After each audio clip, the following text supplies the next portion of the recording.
자, 마태복음 28장 우리 19절 말씀 같이 한번 읽겠습니다. 시작. 그러므로 너희는 가서 모든 민족을 제자로 삼아 아버지와 아들과 성령의 이름으로 세례를 베풀고 아멘. 자, 여러분 오늘은요 신약의 성례는 세례와 성찬입니다는 진리를 살펴보겠습니다. 자, 로마 카톨릭에서는 성례, 우리 개신교에서는 성례라고 할 때 거룩한 예식이라고 해서 몇 가지가 있습니까? 따라하시겠습니다. 세례와 성찬, 세례와 성찬, 세례와 성찬 이 두 가지만을 인정합니다. 근데 로마 카톨릭에는 몇 개 있는지 아십니까? 7개 있습니다. 천주교에 7개. 뭐 세례와 성찬을 포함해서 7개가 있습니다. 그 중에 이제 제가 하나씩 좀 소개를 해드리면 이제 뭐 견진성사 이런 게 있습니다. 이거는 세례받은 신자를 더욱 성숙한 그리스도인이 되도록 성령의 은혜를 받게 하는 그런 성사, 성례, 그걸 견진성사라고 하고, 그 다음에 죄를 사제한테 신부한테 고백하는 고해성사가 있습니다. 그리고 혼인도 성사라고 합니다. 혼인성사, 결혼식이 그들에게는 성사입니다. 신품은 이제 신부나 사제가 이제 서품을 받을 때 이제 목사 안수식처럼 서품을 받을 때 그거를 이제 신품 성사라고 하고, 또 죽을 위험에 처한 병자들의 건강 회복을 위해서 하는 성사가 있는데 그게 병자 성사입니다. 그러니까 세례와 성찬 이외에 요 5개가 견진, 고해, 혼인, 신품, 병자 요 7가지를 이제 성례라고 합니다. 거룩한 예식이라고 합니다. 근데 우리가 한번 생각해 봤을 때 결혼식이 성례입니까? 아닙니까? 일반적으로 결혼식은 성례가 아닙니다. 그렇기 때문에 우리 교회에서는 목사가 결혼식에 주례를 설 수가 있죠. 근데 목사가 아닌 다른 사람이 서면 뭐 안 됩니까? 그런 건 아니거든요. 목사가 아니래도 다른 사람이 주례를 할 수 있습니다. 신자의 결혼에. 반드시 뭐 목사가 해야 될 필요가 뭐 없는 것입니다. 물론 이제 결혼식 가운데 예배가 들어가기 때문에 목사가 집례를 하는 것이지, 뭐 신자들끼리 결혼하는데 사실은 뭐 예배 안 하고 할 일은 별로 없겠죠. 근데 예배 안 하고 뭐 이렇게 결혼식을 한다 했을 때는 목사가 아닌 다른 사람이 주례를 해도 됩니다. 그래서 만약에 성례라고 한다면 목사가 반드시 해야 되겠죠. 근데 결혼은 성례가 아닙니다. 근데 로마 카톨릭에서는 결혼을 혼인 성사라고 그렇게 합니다. 그래서 반드시 신부나 성직자가 하게 돼 있습니다. 근데 종교 개혁자들은 성경적으로 성례를 누가 정했는가? 세례와 성찬 이 외에 5개를 보는 것이죠. 누가 정했는가?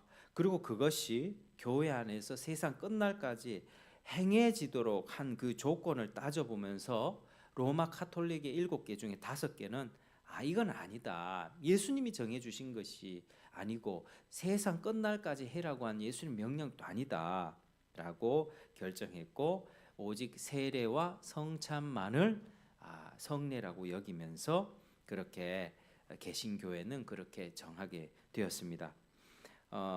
세례와 성찬은 다 주님이 정하셨습니다. 예수님이 정하셨고 또 교회 내에서 세상 끝날까지 있도록 하신 것입니다. 자, 세례는 지난번에 우리가 생각한 대로 오늘 말씀을 보니까 자 18절부터 한번 읽어볼까요? 18절에서 20절까지 쭉 한번 읽어보겠습니다. 시작. 예수께서 나와 말씀하여 이르시되 하늘과 땅의 모든 권세를 내게 주셨으니 그러므로 너희는 가서 모든 민족을 제자로 삼아 아버지와 아들과 성령의 이름으로 세례를 베풀고 내가 너희에게 분부한 모든 것을 가르쳐 지키게 하라. 볼지어다 내가 세상 끝날까지 너희와 항상 함께 있으리라 하시니라. 아멘. 그래서 이 친히 주님께서 세례를 베풀라고 주님이 정해 주셨죠. 그래서 이게 성례가 되는 것입니다. 그리고 세례는 원래 구약의 맥락에서 보면 이스라엘 자손들, 아브라함의 자손들에게는 뭘 행했죠? 할례를 행했죠. 할례. 언약의 자손이라고 하는 표를 주었습니다. 그렇게 남자들은 다 할례를 받게 되어 있었는데 이게 신약의 예수님께서 십자가와 부활을 통해서 할례식이 세례식으로 이렇게 완성이 된 것입니다. 의미는 똑같습니다. 구약에서 아브라함의 자손에게 언약의 자손이니 표를 받고 하나님의 언약에 따라서 살기를 힘쓰고 애써야 됩니다.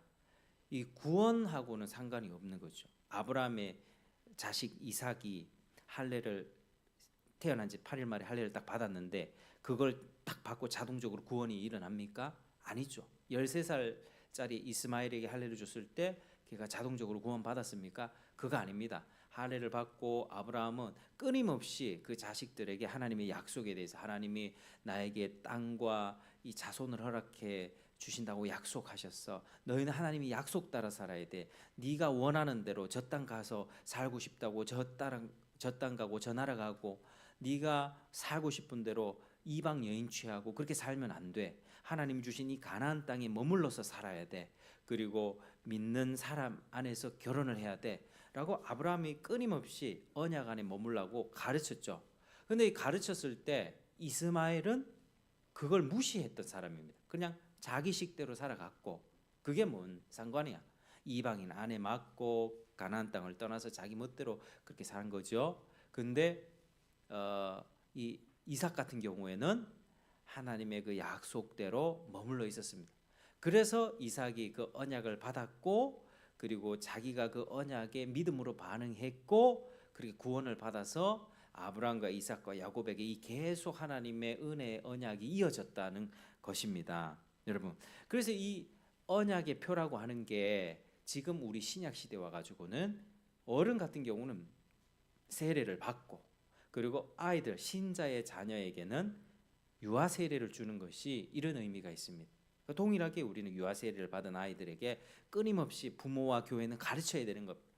하나님이 어떤 분인지 가르쳐주고 예수님이 어떤 일을 행했는지 나는 하나님 앞에 태어나면서 죄인이고 죄에 대해서는 지옥 형벌이 있고 하나님의 그 십계명도 가르치고 끊임없이 아이들에게 얘기해주면서 근데 그 아이가 이 귀찮다 교회 다니는 거 싫다 하고 아이가 그렇게 도망 나가버리면 어떡하겠습니까?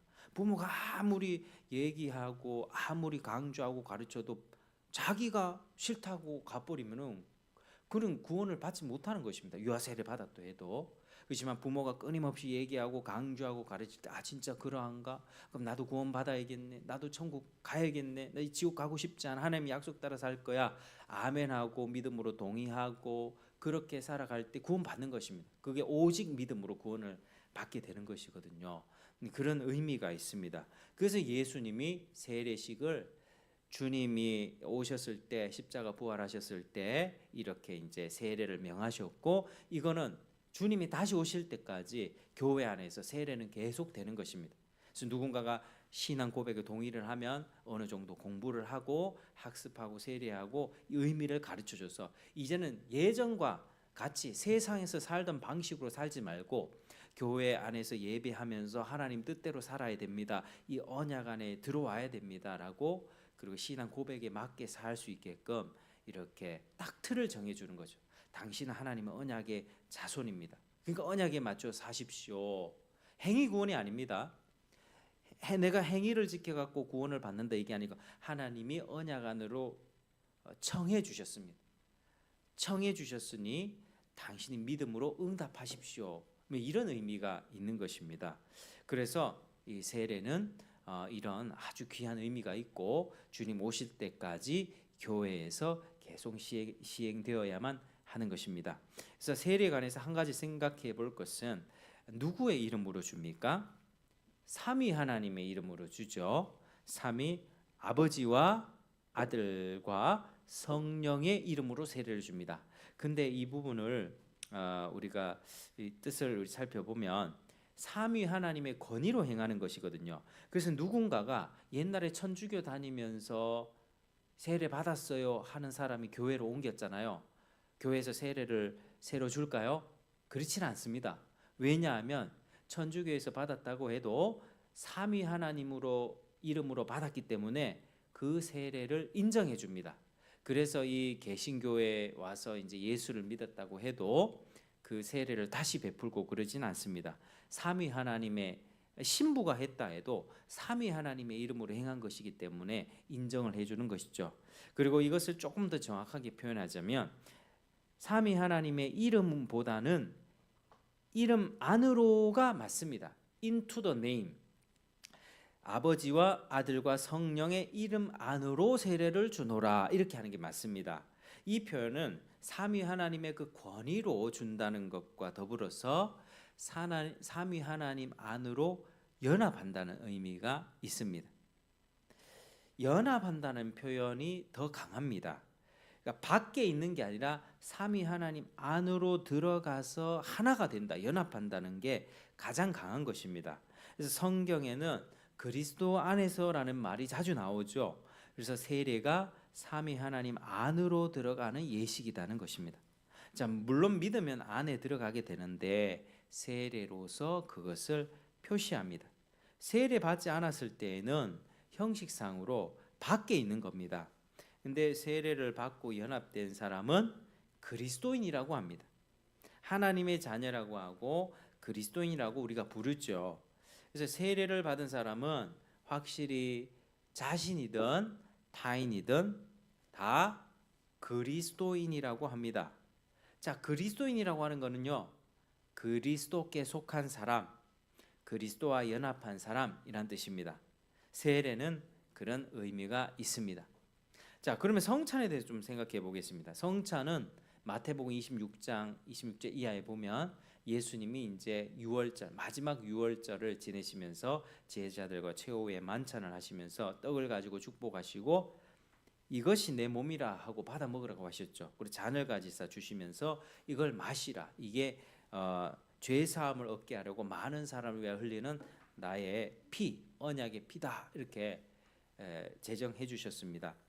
그래서 이 말씀은 마가복음, 누가복음에도 다 기록되어 있고 그리고 주님이 다시 오실 때까지 이것을 교회에서 행해라 했기 때문에 교회에서는 이 말씀에 근거해서 사도시대 때부터 지금까지 성찬을 행하고 있습니다.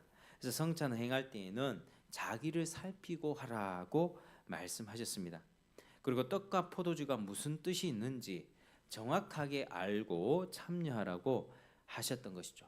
이 분별력을 요구하신 것입니다. 자, 그러면 세례를 받을 수 있는 자격자, 성찬의 자격자에 대해 좀 살펴보면, 자, 먼저는 누가 세례를 받을 수 있습니까? 스스로 신앙을 고백할 수 있는 사람.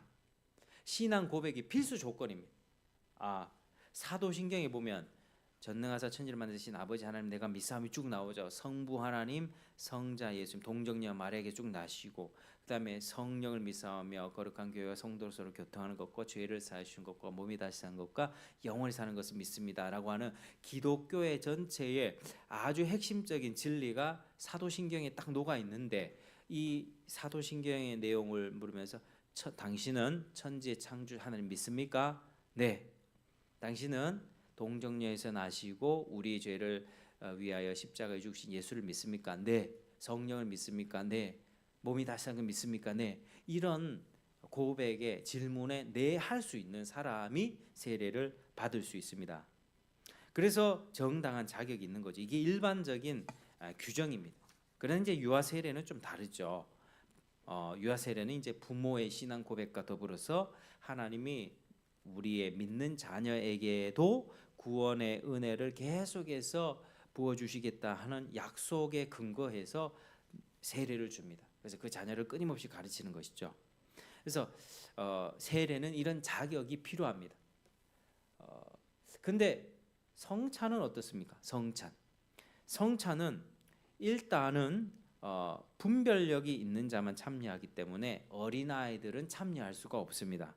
출애굽기 12장 보면 하나님이 유월절을 정해 주신 내용이 나오는데 근데 자녀들이 이제 훗날에 이렇게 묻거든 이렇게 대답하라고 합니다. 왜 아버지 우리는 이렇게 유월절에 이렇게 양을 잡아서 피를 뿌리고 이렇게 먹습니까? 물어보면 아버지가 그것은 유월절 여호와의 제사이고 하나님이 옛날 과거에 우리 조상 때에 애굽에서 10가지 재앙을 내리셨고 어린 양의 피로 우리를 구원해 주셨단다. 이거를 가르쳐 주라고 하셨습니다. 그러니까 성찬식도 마찬가지로 어릴 때는 뭐 이렇게 교회에서 성찬식 하면 뭐 이렇게 떡과 포도주를 이렇게 먹고 하면은 아이들은 아 나도 저거 먹고 싶다. 아이들은 뭐 그렇게 할 수 있겠죠.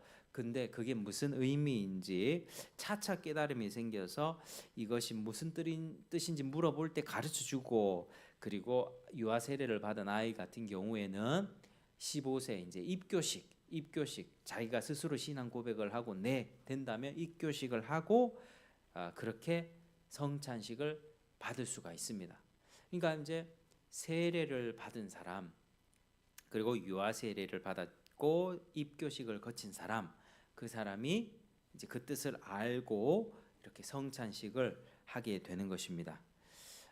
그러니까 이제 최소한 부모들은 15살이거든요. 15살 지금 우리 헌법에도 15살, 다른 교단에는 조금 땡기는 교단도 있는 것 같아요. 13살까지 뭐 이렇게 쭉 땡기는 교단이 있는 것 같은데 그런데 최소한 그 15살 입교식까지에는 아이들이 스스로 복음의 진리를 알고, 이제 그전에는 부모가 교회를 데려가고 부모의 손에 끌려서 이제 교회 다니고 했지만 이제는 스스로 나도 천지의 하나님 믿고 창조주를 믿고 하나님 믿고 예수님 믿고 몸이 다시 사는 것과 부활과 영생을 믿고 이 믿음 안에서 살기 원합니다라고 딱 고백할 수 있게끔 하는 의무가 부모에게 있는 거죠. 그래서 부모는 끊임없이 또 노력해야 되고 자녀들은 그 약속에 스스로 화답할 수 있게끔 계속 고민하고 생각하고 기도하고 해야 됩니다. 그래서 교회는 그냥 그저 왔다 갔다 하는 것이 아니라 끊임없이 생각하고 내가 참된 믿음 안에 거하고 있는가, 하나님의 약속 안에 내가 잘 거하면서 사는가, 내 정말 구원받았는가, 하나님의 영광을 위해 살아가고 있는가, 이런 것들을 고민하면서 매주 예배 참석하고 신앙이 이렇게 성장하도록 그렇게 하는 것이죠. 자, 그래서 성찬식은요, 예수님께서 유월절 양이 되셔서 십자가에 달려 죽으셨는데 그걸 기념하는 것이 성찬입니다. 예수님의 살과 피로 산다는 거죠. 우리가 먹고 살 때도 예수님의 살과 피를 생각해야 합니다. 그리고 예수님의 또 죽으심도 생각해야만 합니다. 우리의 모든 것이 생명의 근원이 예수님으로부터 온다는 사실을 기억하는 게 바로 성찬식입니다. 그래서 그렇기 때문에 그래서 이런 성찬을 지킬 때는 그 의미를 충분히 알고 있는 어른이 참여하고 아이들 가운데 입교를 통과하고 배워서 깨닫는 사람이 참여하게 되는 것이죠. 가르쳐줘도 깨닫지 못하는 사람은 참여하지 못하는 것입니다. 자, 우리가 이 말씀을 오늘 살펴보았는데요. 하나님이 왜 이 성례를 주셨겠습니까? 사람이 무지하고 연약해서 그렇습니다. 사람은 하나님 말씀 전할 때 귀로 말씀을 듣잖아요. 근데 말씀을 듣고 그거를 잘 이렇게 받아들이고 믿음이 잘 자라는 사람도 있지만 그렇지 못한 경우가 더 많습니다. 세상이 때도 묻고 무감각하고 무지해지고, 그러니까 하나님이 은혜를 더해주기 위해서 보여지는 방식으로 세례식 할 때 물로 삼위 하나님의 이름으로 물 줄 때 저렇게 죄 씻음을 받는 거구나, 나도 옛날에 저렇게 세례를 받았지, 하나님의 언약을 붙들며 살아야 되는 거구나, 이걸 다시 한번 보게 되는 거죠. 성찬식을 하면서 어떻게 해요? 내가 예수님의 살과 피로 사는 존재구나. 사람이 떡으로만 살 것이 아니요 하나님의 입에서 나오는 모든 말씀으로 살 것이라. 말씀이 육신이 되신 예수 그리스도를 통해서 내가 생명을 누리게 되는 거구나를 생각하면서 이렇게 은혜를 더해주기 위해서 하나님이 그거를 시행하도록 하셨습니다. 그래서 저희는 이제 세례식은 이제 대상자가 있으면 세례식은 이제 대상자를 진행할 것이고, 또 이제 저희 교회도 내년부터는 이제 성찬식을 이제 시행하려고 그렇게 하고 있습니다. 그래서 주님께서 이 성례를 통해서 우리의 연약한 믿음을 도와주실 것입니다. 하나님은 우리의 연약한 믿음을 강하게 해주시길 원하세요. 말씀도 들려주시고 이 세상 돌아가는 내 삶의 주변에서 섭리를 통해서도 여러 가지 어려움과 고난을 통해서 나의 무지함과 어리석음을 벗겨주기를 원하시고, 또 눈에 보여지는 예식을 통해서도 우리에게 은혜를 더해 주기를 원하십니다. 그래서 우리가 참 요즘에 살아갈 때 믿음 지키기가 쉽지 않은 이때입니다. 완전히 지금 사사시대이고 또 자기의 소견에 옳은 대로 행동하고 창조주 하나님과 창조주 하나님의 질서, 객관적인 기준 이런 것들이 점점 무너지고 있습니다. 그래서 사람들이 다 자기 마음대로 살죠. 내가 생각하는 게 행복한 거면 선택해. 내 행복이 남을 불행하게 만들 수도 있거든요. 그래서 우리는 지금 이렇게 기준이 무너지고 사사시대처럼 자기 소견에 옳은 대로 행동하기 쉬운 이때에 주님께서 참 우리의 연약함을 붙들어 주시기를 바랍니다. 주님께 우리가 기도합시다. 하나님 참 우리의 믿음을 붙들어 달라고, 우리의 믿음이 무너지지 않도록 하나님 우리가 더 주님 인자가 올 때에 믿음을 보겠느냐 이렇게 말씀하셨잖아요. 예수님 다시 오실 때 믿음을 보여줄 사람이 많지 않다는 겁니다. 청함을 받은 사람은 많은데 택함 받은 자가 적다라고 얘기합니다. 여러분 절대로 뭐 기독교세가 뭐 몇백만 명, 옛날에 1,000만 명이라고까지 얘기했는데 요즘에는 몇백만 명, 그것도 이단들 뭐 다 포함해서. 근데 절대로 이 몇백만 명 뭐 이렇게 숫자로 우리는 이렇게 살아가는 사람들이 아닙니다. 그 가운데 그 몇백만 명이 다 구원받겠습니까? 절대 그렇지 않습니다. 이 자리가 가득 차면 50명인데 50명 있다고 생각해 보십시오. 그러면은 그 50명 가득 차 있는 사람 다 구원받습니까? 청함을 받은 사람은 많은데 실제로 택함 받은 사람은 적다 말씀하십니다. 여러분 이게 현실입니다. 현실. 진짜 구원받는 사람이 적고 좁은 길을 선택하는 사람들이 많지가 않습니다. 그래서 고민해야 되죠. 생각하지 않는 신앙은 신앙이 아닙니다. 그저 교회 참석했다고 헌금 냈다고 오늘 하나님 앞에 눈 감고 잠깐 기도했다고 그게 그렇게 되는 게 아니라고 하는 것입니다. 그건 형식주의죠. 형식주의. 그거는 정말 하나님 기뻐하지 않으시고 끊임없이 신앙에 대해서 내가 하나님의 영광을 위해 살고 있는가를 고민하고 믿음으로 주님께 붙잡고 하나님 나의 연약함을 붙들어 달라고 기도할 때 하나님은 우리를 세워 가실 것입니다. 신실한 하나님께서는 우리에게 복을 주시고 은혜를 베풀어 주셔서 이 악한 세상 속에서 강한 믿음으로 살아갈 수 있도록 도와주실 것입니다. 그래서 우리 연약한 믿음 하나님께 고백하면서 하나님 도와달라고 기도하며 정말 승리를 날마다 맛보고 하나님께 영광 돌리는 우리 저와 여러분 되시기를 주님의 이름으로 축복합니다. 기도하겠습니다. 하나님 감사합니다. 주님께서 우리 연약한 믿음을 도와주기 위해서 우리 이 세례와 성찬을 허락하여 주셨고 주님 오실 때까지 행하라고 하셨습니다. 하나님 이 교회의 세례와 성찬이 풍성하게 정말 진행될 수 있도록 그 가운데 하나님의 은혜가 풍성하게 임할 수 있도록 도와주시옵소서. 거듭나는 자들 많아지게 하시고 신앙 고백에 동의하며 주님을 붙들기로 결단하는 자들도 많아지게 하시고 그리고 하나님 성찬을 통하여서 주님의 살과 피를 먹고 강하고 단련된 용사로 살아가는 사람들이 많아지게 도와주시옵소서. 아버지 하나님 우리 각 사람이 하나님 앞에 올바로 서고 믿음을 가지고 이 세상 이 정말 약하고 혼란스러운 이 세상 속에서도 끝까지 주님을 붙들 수 있도록 도와주시옵소서. 예수님 이름으로 기도드립니다. 아멘.